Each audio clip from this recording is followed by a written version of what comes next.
Hi, everyone. Thank you so much for joining me. I'm recording this on the death anniversary of my mom. She passed away today, February 16th, 2012. And so I'm doing something so I can just stay focused and share some things with you. Not about that, but just in general. So I want to share like what slowing down exposed about my work. So I took some notes so I can stay on topic. And the first thing I had to do was shift from reflection to architecture. And I realized that slowing down didn't reveal anything about me being lazy. And sometimes as a high achiever, you can feel that way. Like if I'm not just moving, then I must be lazy. But I realized that slowing down revealed some structural misalignment that I had in my life. It showed me what actually needed to be rebuilt, not from an emotional state, but from an architectural type of state. Like we're talking about actually rebuilding parts of my life. So I've been studying rebuilding, not metaphorically, but structurally. And I've been fascinated, and the muse, or the inspiration, I should say, for the next few videos I'm going to do in the series came from the book of Nehemiah in the Bible, but I'm not going to give you a Bible lesson. But I wanted to tell you where the lens or the perspective that I am coming from. So what surprised me wasn't the speed of rebuilding, but it was the sequence and what had to be acknowledged before any of the real work could begin. So I'm going to share a few observations with you. And the first observation was naming the true burden. And I realized that when you rebuild, that doesn't start with the goals that you want to accomplish. It starts with the truthful discomfort. So before you rebuild anything, you have to name the condition of what you are feeling, of what you're experiencing right now in the moment. And this isn't about optimizing anything. This isn't about reframing anything. And this isn't your time to spin any language and use that colorful, flowerful, positive type thinking. This is what you just name. Like, you know what? This is what I'm feeling. This is what I'm seeing. And this is what actually is happening. And that's it. Call it out and confront it. And that's the first thing that I observed of what I had to do. And that matters because your uh, identity is regulated by being honest with yourself, being truthful. So it's easy to say a lot of things, to make yourself feel good, or hear things that other people say to you to make so that they can make you feel good. But when you are honest with yourself, you know what the truth is, and you have to be honest and confront that. Because if you mislabel the burden, you run the risk into rebuilding the wrong structure. And I know I've done that before, like, oh, I think this is the issue, not confronting anything. And then I go chase off something else and try to do certain things. And it looks like I'm making progress, but it's the wrong thing that I'm rebuilding because I wasn't honest about what actually was happening. So slowing down, it forced me to admit what was actually heavy in my life, what was actually unsustainable, and what I've normalized that shouldn't have been normal. And it's easy to just go with the flow, like, oh, that's the way things are always doing, or, it's always been that way. But that's not, just because it's been normalized doesn't mean that it's normal. Just because it's always been there doesn't mean that it should have been there. And so I realized that you can't regulate identity around denial. The second observation I had was documentation as structural intelligence.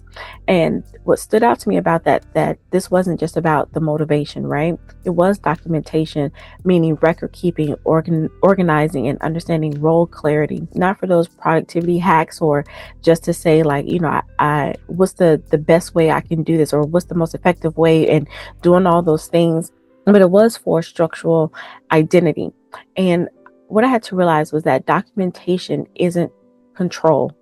It is the respect for the work. So a lot of times when I used to document in a certain way, that's why I talk about this is not like one of those productivity hacks, because you would do things just so I can control my time, control what's around me, control this and that. But it's not about that. It's a respect for the work along the journey. So let me ground this for you in case, it doesn't make sense. So productivity here isn't about the output. So I'm not saying that don't be productive. That's not what I'm saying. But in this season of rebuilding, I learned that it's not just about the output. And then I realized that clarity isn't about the certainty. And so if you watch some of my older videos on my other channel way back, I was always focused on certainty. You have to be certain, right? But in this season, it wasn't about that. And then I had to realize that stewardship wasn't about perfectionism. And stewardship in this context is about resource awareness. And that's what the most important part is being aware of what is actually around you and knowing what you are actually working with and knowing who's responsible for what and what supports the rebuild and what actually drains it. So when you take a step back and you name what you are focusing on being honest with yourself, not looking at the goals, but what is happening right now, then you start putting those things together and document those things. Then you can say, okay, what do I actually need to do, and be honest with myself about doing it. Because I realized that without documentation, your identity drifts. And what that means is you can be doing something and you don't reach a goal, and then you think that you're a failure. But if you've been tracking your steps or documenting the things along the way and you have that evidence, then it doesn't shake you as much as not reaching the goal. Then I had to realize that without documentation, the effort masquerades as effectiveness. And that hit me, because I was like, I've been so busy doing things, and then thinking that I'm putting in the work, but that doesn't mean I've been effective or getting on the right track as much as I thought I should. Let me know if that makes sense to you. But that hit me, right?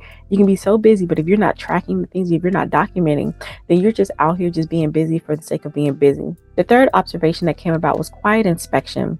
And I realized that some rebuilding falls because it's announced too early. And I know that you hear a lot of people say, like, get people on board, share your dreams out loud, get people on your team so they can cheer for you. And sometimes that's too early. And that's not the case, especially if you're in a rebuilding and you're talking about doing some identity work so you can accomplish what you're meant to accomplish. You have to do some inspection before you do all of that. So sometimes you don't need an announcement. You don't need to have any public accountability, and you don't need to be performing for anyone, because I realize that once I announce things like that, then I feel like I have to be on stage front and center, and that can cause a lot of chaos on your nervous system and your identity. So I realized that I needed just private assessment with nobody else around me, because I know me better than anybody else knows me, right? So I had to look carefully at the type of conditions that actually existed, both internally and externally, because you need to do both.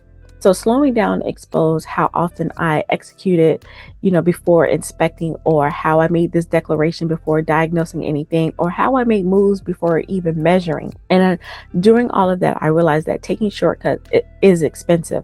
And I'm not saying shortcuts like, the slimy, like sleazy, undermining type of shortcuts, but the type of shortcuts, like, if I could just hurry up and do that, then I know this would be good. Or I don't want to sit down and do this internal work. I don't want to sit around and look at, what's happening in my life for real. Let me just keep moving, because that's a shortcut if you're not getting to the underlying truth. And that's where it's expensive, whether that's in time, resources, money, energy, people, any of that. That's where it can be expensive. So quiet inspection is a form of intelligence, and it's called decision intelligence. So I learned that there's a tension between systems and tracking. And so that's part of documentation. Documentation can be systems and documentation can be tracking. I was really good at building the systems part of the documentation. And I learned that systems are intentions, but tracking is truth. Right? So I was good at building systems. I can get you some routines, checklists, structures. I built that for myself. I used to build curriculums. I can do a lot of those types of system building type activities. But what I wasn't good at was tracking progress over a long period of time. Now, in my previous life as a college professor, I can track my students and get all that data. But as it related to me, I was unable to do that, or I wasn't doing that. And so that was different. And that's something that I realized that I needed to do. Like, I start off tracking a little bit, then I get bored. I'm like, all right. But then when I don't reach a certain goal, I'm like, oh my gosh, I'm such a failure. But that's not true. If you were tracking, you would have saw the evidence that you were doing, and it wouldn't have hit you as hard if you didn't reach the goal. And so that's why tracking regulates your identity, because you have the evidence. So when I realized that tracking regulates your identity, it tells you exactly who you are and not who your systems say you intended to be, right? So when you see the actual evidence versus, well, I put this in place, you measure yourself, because this is the truth. This is just, the intention. And we don't always want to just focus on the intention, because we have some actual evidence. So without tracking, effort feels like progress, activity feels like alignment, and structure feels like control. But truth requires measurement. So if this was weight loss, if this was money, if this was clients, if this was anything that you wanted to grow in, if you're not tracking it, then you're not being honest with yourself. And once I saw that, I could not unsee it. So then I learned that effort and effectiveness are not in the same category. And for me, that was part of the structure that I was building. So here's an insight that I want to share with you. As I was reading Nehemiah, there are two things that stood out to me: the difference between walls and gates. And it was about identity regulation and then resource protection. So that part shifted everything for me. And I genuinely don't hear anybody talk about it. But if you have, comment down below and let me know. So I learned that walls protect, but gates regulate access. So a lot of people focus on walls. I focus on walls. Like, we want protection, we want stability, we want security, and that's great. But then to break it down even more, I realized that gates determine your identity. So gates regulate what enters, what influences you, what consumes you, what drains you, and what compounds over time. So walls are defensive and we need those, but gates are selective. And selection shapes your identity. What you let in starts shaping your values, beliefs, your decisions, and all of that. So for me, my first wall was financial infrastructure. And because safety does matter. Like, there's nothing wrong with out here wanting to get the money, especially financially, because it is a safety net, right? But if the access for the money to come in isn't regulated, if income streams aren't examined, or if your spending habits aren't regulated or audited, then the walls just become symbolic. Like, you just say you want the money, or just to say, like, it's easy to say, I want financial security, but you haven't really identified what that really means for you. So what I had to understand was that resource protection required gate intelligence, not just effort. So you can't just say, oh, I want to make a lot of money, without looking at what's coming in, what's going out, and how you are in your relationship with that. The second wall that I'm rebuilding is like for physical and emotional capacity. So I'm getting back to understanding that my body is an infrastructure. And if I don't regulate what enters it, that means food, media, thought patterns, the environment, the type of conversation that I'm having, then that protection becomes theoretical. How many times have you said, oh, I want to get back in shape, but then you don't track things right? You know, you might only just track your food, or you might only just track what you're eating, but you're not tracking the thoughts that you had. Now, I'm not saying you got to write down every thoughts, but just being mindful of the thoughts, or the type of conversation that you're having, around food, or what you're watching around food. Like, I had to stop myself from watching all the food channels, right? Like, I love to watch people cook and do those different things, but if I'm trying to be on track with something, I don't need to constantly have food entering, my eye gate and influencing me, right? So if you don't have those things, then again, protection becomes theoretical. You have to understand that identity regulation requires selective access. So protection without discernment at the gate isn't enough. You can't just say, I just want to lose weight, or want to have emotional boundaries, or any of that stuff. You can't just have that for the sake of having it. You have to start looking at, okay, what am I allowing to enter into my space, and what am I allowing to exit? So to bring all this home, what slowing down actually did for me, it didn't reduce ambition, because that's what I was hesitant about. Like, well, if I slow down, that I'm not going to high achieve, I'm not the go-getter that I think that I am. And that wasn't the case. That was a lie.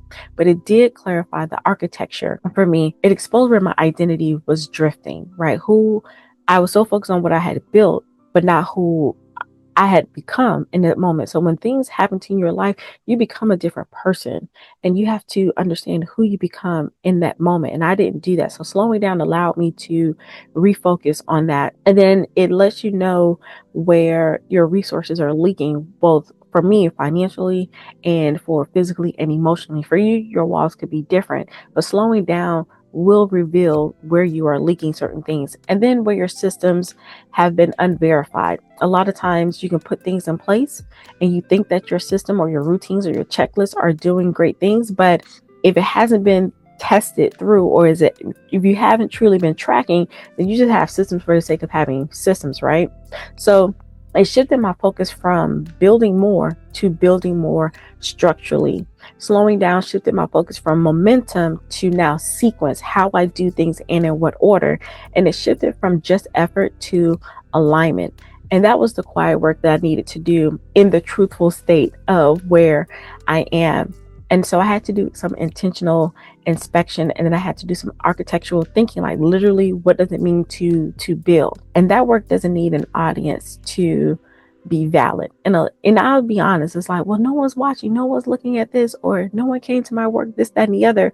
But when you really get back into alignment and in tune with your star player, and get back on the right track, and then really focus on what God has told you to do, you don't need the audience. Now, don't get me wrong, you do need the people to come eventually, especially if it's something that you need to do for impact wise. So I'm not going to say that you don't need anybody. That's not true, but you don't need to be validated by that. And that's something that I had to be honest with myself, that like some of this you were seeking a little bit of validation, weren't you? So now I can honestly say that I'm not. So as we wrap this up, I want you to know that this season is teaching me that rebuilding isn't dramatic. And I can be a little bit of a drama queen, but it's okay. But it is about being deliberate, and it starts with regulating your identity before you protect your resources, because who you are at your core does show up, and you can't have this tension happening.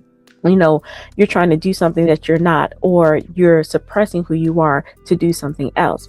So if something came up for you while you were listening, then you are welcome to name it down below and share it with me. And so as things come up, and as I continue to document this journey, and what I will continue to share with you, things that show up in a way that I hope that you get some inspiration from. So thank you so much for listening and learning with me, and I will see you next time. Bye for now.